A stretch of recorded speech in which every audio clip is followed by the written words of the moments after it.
Thank you very much, Brother No. Inshallah, we'll use about 40 minutes so that you can go and rest. I know some of you have had a long day. My name is Muhammad, and I'm from Uganda, which I'm sure Uganda you know, if you have the origin from Africa. Maybe some of you have been to Kisenyi. There's a huge community, Somali community and other communities. Alhamdulillah, wassalatu wassalamu ala rasulillah al-kareem. I want to thank my Syrian brother and his family. I also met him yesterday, and thank the leadership of the mosque for allowing me the opportunity. I just arrived here Sunday morning, specifically to come and talk to this community, to the Ogand Muslim community. By Ogand, I mean really the entire place. We'll be going to Dublin also this evening before I take my flights early in the morning, inshallah. I was last here close to 10 years ago when I held some community engagement talk. In fact, at that time we had even the police, we had the social workers, we even went to the Institute of Technology. We spoke to the student body. So I said, Alhamdulillah, I have an opportunity to come to Ireland. Instead of remaining in Dublin, let me come and meet my brothers. We thank Allah subhanahu wa ta'ala for this opportunity again. I want to talk about an issue which affects us and the strength of the Muslim community. Basically, for us to realize, I can see majority of the audience here are young people. Alhamdulillah, this is very encouraging. A community that does not have youth that are focused, youth that are attached to the elders. Because you see, if you want to see a collapsing community, first of all, there is a problem between young people and old people. But when you go to a masjid and you find the old people working together with the young people, mashallah, it means there's going to be some succession. My focus for this evening is for us, how do we nurture and mentor the young people so that they are able to take up responsibility after us. I am not young, at least I'm more than 5 decades old. So I thank Allah subhanahu wa ta'ala for that. Maybe in the next 4 years, I'll be entering my 60th year. No, maybe you are not aware. And I'm already a grandfather. My first daughter, Alhamdulillah, gave me a granddaughter called Maisa. My first daughter is called Aisha. She's also a medical doctor. I have one other medical doctor and a pharmacist and a lawyer. I have not come here to blow my trumpet, but I just want to tell you that from very humble beginnings, if you maintain discipline of the young people, if you nurture them, if you give them time, if you teach them how to overcome problems while they are still young, when they grow old, inshallah, they will find it very easy. This is how it works. You may see somebody, he has status, social status, but you need to reflect their journey. The Prophet Muhammad sallallahu alaihi wasallam, you know very well that he came from a life of being an orphan. And Allah subhanahu wa ta'ala did not reveal to him the first verses until he was how many years? 40. In fact, he lived a life until he became 25 when he interacted with Khadija. And Radhiallahu anha, was so pleased. She had never made so much business. At 25, you are a youth. You are so young, 25. And the whole village in Mecca, where the Prophet ﷺ lived, everybody gave witness and said, Muhammad is Al-Amin. He is the trusted. All the people, young, old, women, children, they gave witness.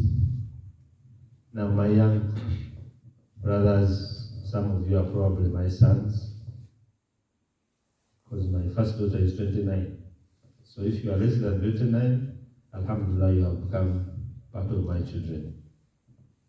If you are older than that, you are my young brother.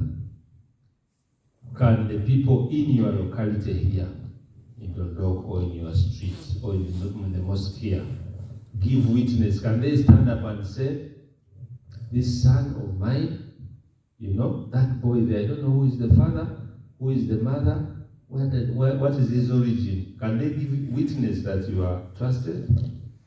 Can you bring back change? If they send you to the shop, can you bring back change? If you encounter a problem, can you come and tell the truth instead of telling lies? So my elders, it is so important that we focus on upbringing these young people. And the journey starts from the time of choosing your spouse. The partner. Here in the, can I call it, in the diaspora, if you are not originally from Ireland, we say you are in the diaspora. MashaAllah, you have come to look for life and survival. Some were forced out of their countries because of trouble. Now, if you have come, when you are going to choose a spouse, you should also be looking at the criteria of the Prophet Muhammad sallallahu alaihi wasallam. You know the major things to consider, isn't it? Okay, who can tell me one? Yes? Religion, you have started from down, but it's okay. Religion is correct. Beauty. The beauty? Status? Wealth? Character? Family. There are 4, but there can be more. By the way, many people think that only applies to the girls. It also applies to the boys. Who tells you that the girl should take a man without character? These days, especially in universities, because I head the largest private university and it is the second ranked university in the country out of 55. When you talk to the young girls, they say, I don't want to be married to a man without a job. Can you imagine? Even if I'm number 3, I don't care. So choosing the correct spouse with the correct character from a very good family, and by very good, by the way, we don't mean wealthy family.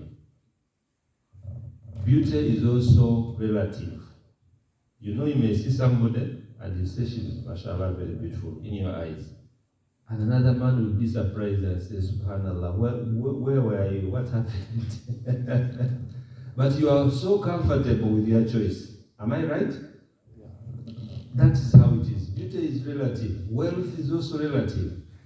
I may not have money, even a single euro on my account, but I have assets. I may even have friends who have money. I can fundraise 10,000 euros from just a single call from a friend. Am I rich or am I poor? So I don't have anything on the account. So how do you measure wealth? But deen, the religion of your spouse, if you are a boy, a man, and you're looking for a girl, there has to be a measurable criteria, which is measuring the character, what he has called akhlaq, and the behavior, because deen encompasses everything. Now, if our young men and young girls are not properly mentored, we are living in a world with a lot of challenges. By the way, most of the challenges come to us these days. We don't go for them. But of course, there are some people who go for trouble. If you go and buy drugs and you smoke, you take them, you whatever you use drugs, you have gone for them. But the troubles we have, unemployment, health problems because of the diet we eat, the food, we have very bad eating habits.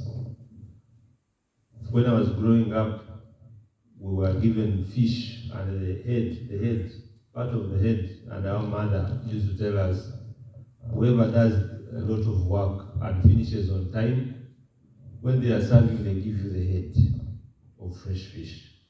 Why? They say when you eat the head of a fish, you become very intelligent. Now you are eating oil 24/7. It's very delicious in the what? In the mouth. The proteins and everything in the body are not being reconstructed because as you work hard, they break down. The body uses them. So what you are replacing them with is an issue. So feeding is a very big issue in home families. And our young people are so much interested in fast foods. Now somebody will say it is cheap. But subhanallah, you are just investing in trouble. So once in a while, they can go and have some fast food, but we shouldn't make it a regular habit. You get what I'm saying? Allow them, so that you don't make them like yearn for it, even escape, even keep some money and go and buy. No. What we are saying, look after them, get a good spouse. If you are lucky, you get children, upbring them in the right way, create an environment at home. How do you deal with your children when you have a quarrel with your wife? Haven't you heard where children come to fight with their fathers because their fathers are domestically abusing their moms? In Africa, we have women who are more strong physically. They also deal with men. But the men keep quiet. Can you come and announce to the imam that I was beaten last night? Sure. Is it possible? For you, maybe you can. But they will ask, are you not a man? If a small girl finds you and punches you, even if they punch you genuinely, and you can't fight back, you won't come and say anything. So, how do we deal with domestic violence? How do we deal with management of conflict in the home? You have disagreed with your wife. First, resolve the problem in the bedroom. Right? Don't shout when your kid is seeing. When they see, don't be surprised if they shout at their sibling. Or if they go to school, they become part of the bullying teams. So mentorship of children is a it's a full-time job. Full-time. You come for Salah like now, carry them on. They may come and doze in the mosque, no problem. But they will know the Jama'ah. People pray Jama'ah. After Farth, there is the prayer after. There is a sunnah to pray. When you go for a function, teach your children to be patient until the food is served. Or if they serve and they say, okay, you are going to share kids, don't be the first one to pull the meat along the other side of the plate. These look like small things, but these habits grow if we don't control them. So, that is the part of the children. Conflict management. How can they manage their anger? The Prophet ﷺ has given us a remedy. When you get too angry, what are you supposed to do? Every day they teach you. What are you supposed to do? If you are standing, we are even advised to go and make ablution and even make 2 rakahs. We should also lie down. If we are seated, we should lie down, and so on. The management of anger. How do we deal with our children who are too annoyed with one another? What do? We instead push them on the wall. How many of us have actually asked their children, go and get wudu? Quickly, go.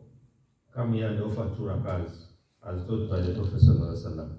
How many? If you have done it, tell us here in this mosque. None. But you get annoyed. The boy is already annoyed. You also get annoyed times 3. And the mother also gets annoyed like times 4 with you because you have beaten his son or daughter. So I'm trying to give you examples that we may not have one formula of mentoring our children, but it has got to be done deliberately. I don't know whether some of you speak Swahili. Any one of you speak Swahili? Lazima tuifanye kwa makusudi, deliberate. We must, deliberate. It's like you are coming to pray. You have made it deliberate. So, mentorship of young people, of our children, of the children of others, should be deliberate. Otherwise, we shall carry responsibility for their misbehavior, for them diverting. SubhanAllah. If you see the task you have here is like you have to program the children 1, 2, 3, 4. I have lived in the West, so I have an idea. Your head is rotating like this because anytime your son or daughter can go anywhere, anytime they can interact with another person with a character or a value that is not your value, and then you're in trouble. And deactivating that copied value is more expensive than if we invest more time in trying to prevent that from happening. So, how much time should you give your children? Or your sons or your daughters? It is not the number, 10 hours, 6 hours, 3 hours. It is not the number. It is the quality of the time. If you have 10 minutes with your son, what do you want to do with that 10 minutes? Show them a clip on your phone? What do you want to do? I have 10 minutes, I'm very busy. Imam, you are very busy. Everybody here is busy, which is a good thing. What if you have 10 minutes with your child? What do you want to do in the 10 minutes? Daily.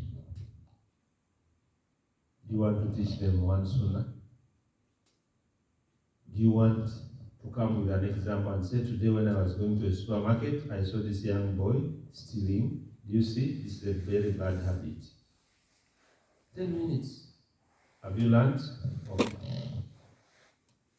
But the 10 minutes is wasted. When you have 1 hour, it's wasted. Another 3 hours is wasted. The boy is growing. The boy goes into adolescence. And when you cross into adolescence, the physiology of the body changes. So many things happen even without their knowledge. I can tell you this. It happens without their knowledge. The hormones change. They become super active. You can see a 12-year boy or girl behaving in a very weird manner. Don't hit this kid. Understand their psychology. So that's the part of the children. Now the part of parents. Yesterday I asked in a mosque somewhere here, I asked the question, how many of you have gone for courses to become good fathers? How many have attended the course just to become a good father? I don't see any hand. Why? How do you become fathers? Who gave you the right to become a father when you cannot train? You are a father by default, isn't it? I have children. I married a wife. Thank you very much. But when did you learn to become a father? Don't you think we need to learn how to father our children? We can pick examples from the Holy Quran. We can pick examples from the life of the Prophet Muhammad sallallahu alaihi wasallam. We can even pick examples from other prophets and the companions, the Ashab. We can pick even from people who have been mentioned in the Quran for their wisdom. The best example is Luqman. You know the advice Luqman gave his son. There are several things. Just go to that chapter. Luqman is chapter what? Is it 13? It's chapter what in the Quran? Ibrahim is 14. 13, which chapter number is it? Quick one, who knows? You can check in your phone. Surah Luqman. You have forgotten. Okay?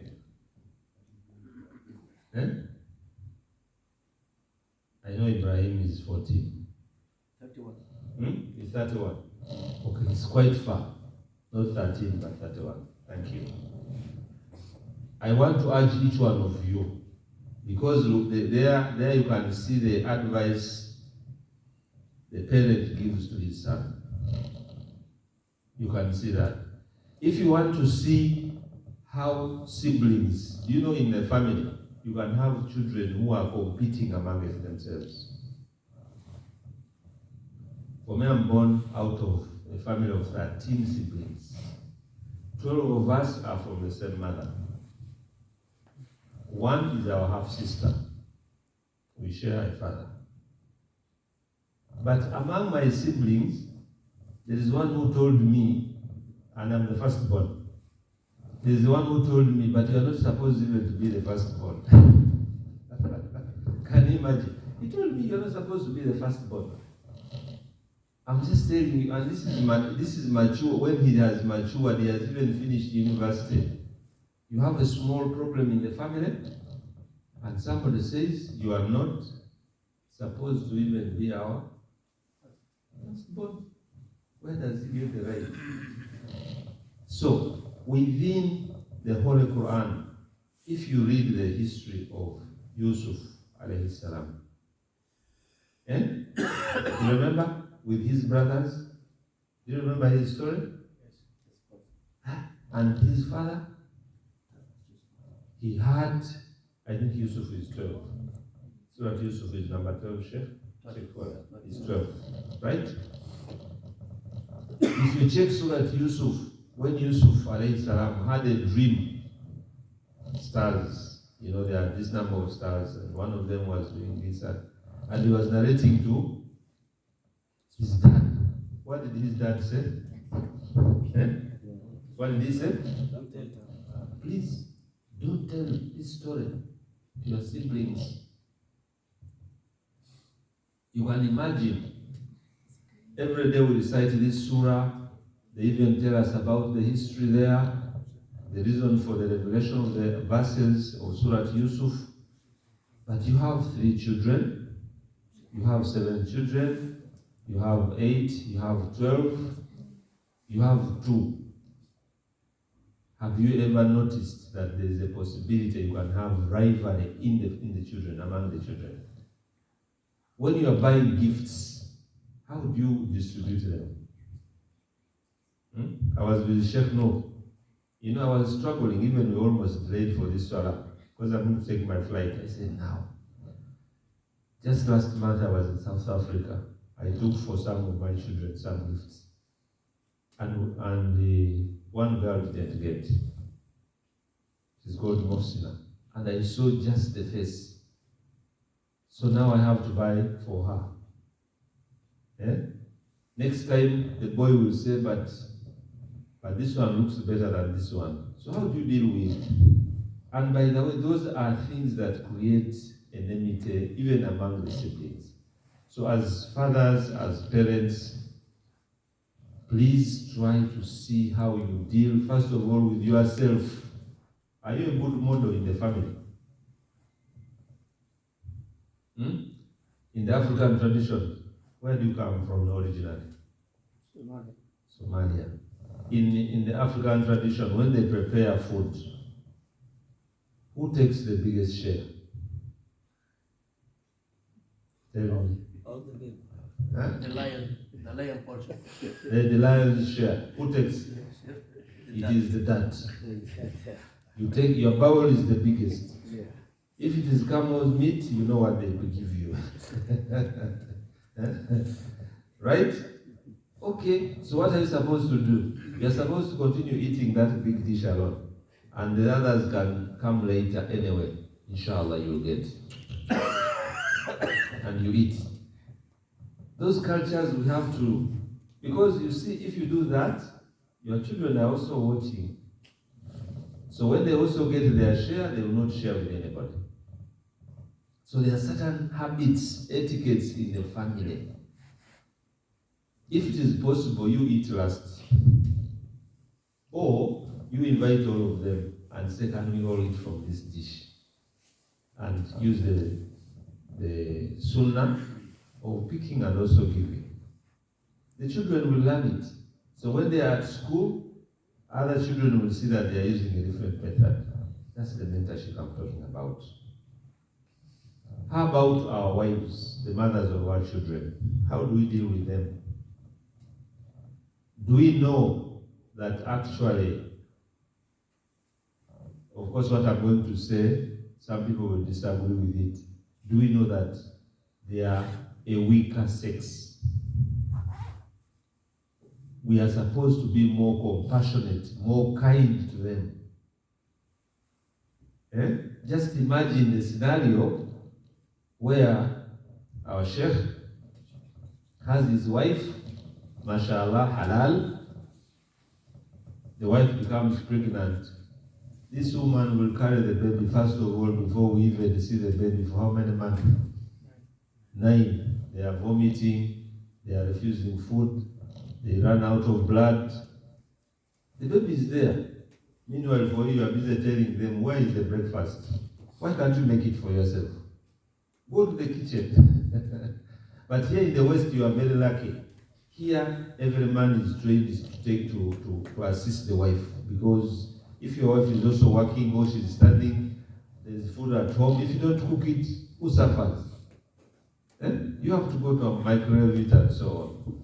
So even the mothers, they need support. You need special time for your wife or your wives. Give them time, even if you just take a walk with them. I know some cultures are very difficult. They want to say, no, I can't take my wife, it's not for public. No, we are not saying go and expose her.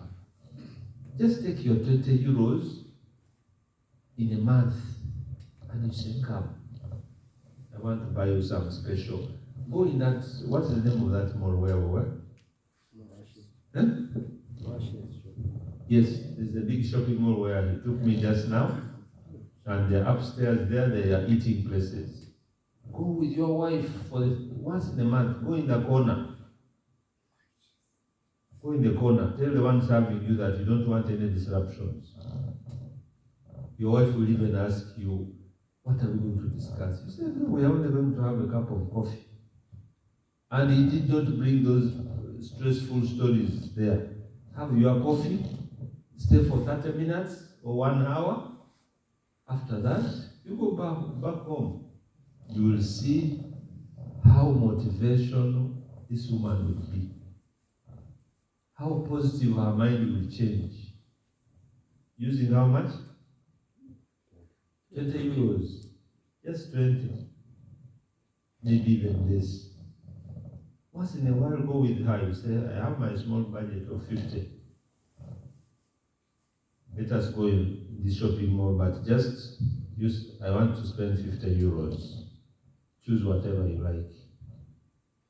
Don't dictate it. Don't tell her I don't like this. Let her take it. So that's science. The tips. And by the way, we are not creating bid'ah.